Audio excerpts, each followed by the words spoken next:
دا غي نه بعد پکار خدا وا چې دغه کورونه شپه ورځ زما په ذکر باندې منور ګرځېدلې وي سار او ماښام په دغه کورونو کې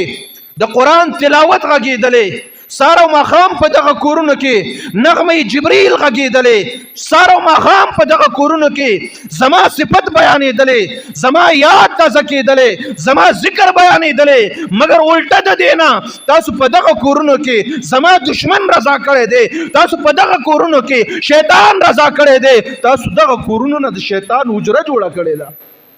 د شیطان دیره مو ته جوړه کړې ده چې کوم زمام دشمن دی او بندګانو ستاسو هم دشمن دی په دغه کور کې تاسو دعوت ورکړی دی نو هغه شیطان ته هم دعوت ورکړی دی هغه در سره اوسیږي ولې در سره اوسیږي ځکه په هغه کور کې تاسو چې کوم د بې سامان یې ښودی دی نو دغه سامان چې کوم ځای پروت شیطان د چا نه بې اجازت نه غواړي